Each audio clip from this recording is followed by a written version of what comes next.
Hello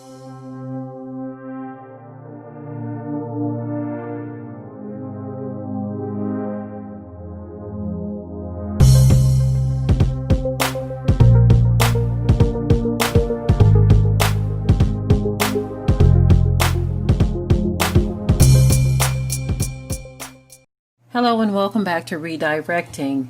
I have a very disturbing story that I'd like to share with you all, which should come as no surprise at all at this point. In this country, we have come to expect to see things such as this, but there is a question that many need to ask themselves. When you look at this, I'm going to remember to leave the link in the description area, but if you look at this and you feel nothing at all in terms of the way this young man is being treated and the one who is filming, if you feel nothing at all, if you feel as though these actions are justified, then there is something deeply wrong with you. Now, what we have here is a Tucson cop who's under investigation after wrestling a teenage quadruple amputee to the ground. So there's a young man who has no legs and no arms, and the way this officer is dealing with him is so unrealistic and so animalistic that anyone who can justify this have some serious problems, and you are just filled to the brim with hatred. So I'm going to go ahead and I'm going to let you hear the audio of this, and if I remember, I will leave the link in the description area so that you can see the video. Only on KOLD News 13 tonight, we are getting a look at explosive new video of a controversial arrest involving a Pima County Sheriff's deputy and a 15-year-old who has no legs or arms. Good evening and thanks for joining us. I'm Dan Maries. And I'm Brooke Wagner. This video shows the deputy wrestling the teen to the floor. We do want to warn you the video you're about to see could be disturbing to watch. KOLD News 13's Bud Foster joining us live at the Sheriff's Office along Vincent Highway with more. Bud. Well, Dan, I showed that video to the Pima County Sheriff's Department just a little while ago. They had not seen the video before, and once they watched it, they did begin an internal investigation. Now, this incident happened a couple of months ago, but that video is just now coming to light. We were able to get our hands on it today, and as you said, it's going to be rather explosive. And then they have an exchange, and he gets in his face. And he curses at him. You consider that egregious? Yes, absolutely. Imagine you're this boy with no limbs who just got tackled by this large man with a badge and gun, and this man is now screaming in your face, and he's now threatening your friend who has the temerity to record this whole incident. Absolutely, that's egregious.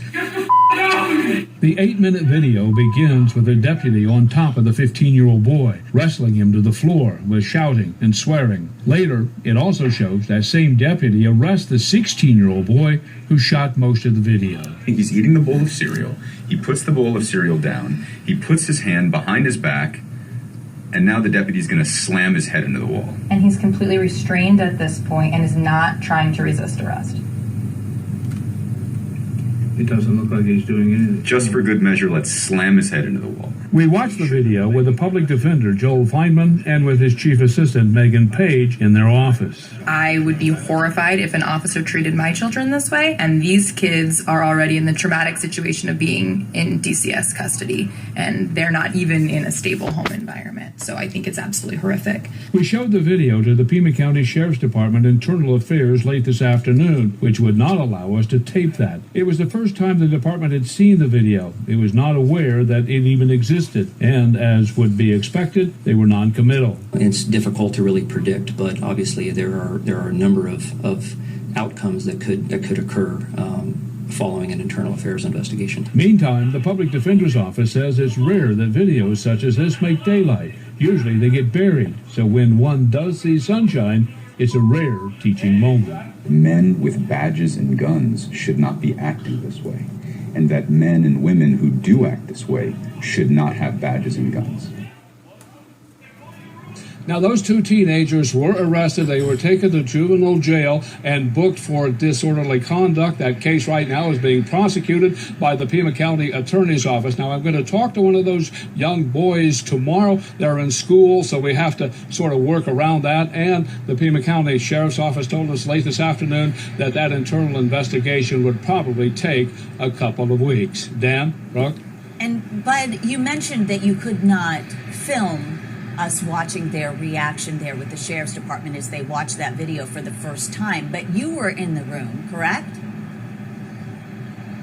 Well, yes, and these men are professionals, and they're very stoic. They didn't show any emotion, but I tell you what, they watched every moment of that video. They watched it very intently, and after it was over, they asked us for a copy for their internal investigation. And also, Bud, who's advocating for this teen? He lives in a group home. Do you have any idea who's going to be helping him through this process as it just gets started? Well, yeah, you're right. He is in a group home. I was told today that he has been abandoned by his family. He does have a lawyer. I talked to the lawyer this afternoon, and he said there's likely to be some civil action, some civil litigation somewhere down the road. All right, thank you, Bud. And we'll stay on top of the story and bring you any new details as soon as we get them.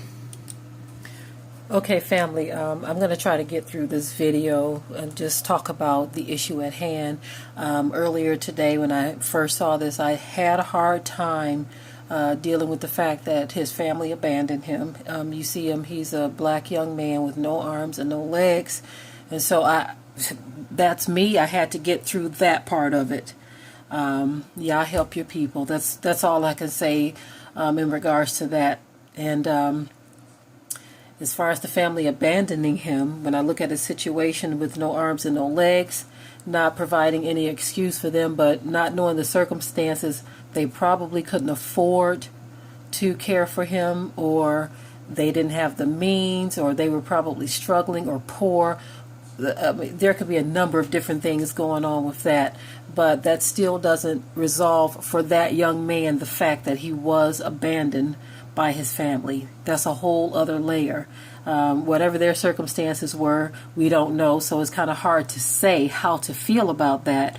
But looking at him feeling all alone in the situation really bothered me earlier today. But then to see this man who calls himself law enforcement, to see him tackle him, hold him down, and treat him the way he treated him, that is a question. There's a question that white America needs to ask right now. How long are you going to sit by and justify this type of behavior? That's what I want to know, because we're always seeing justification after justification of this type of behavior.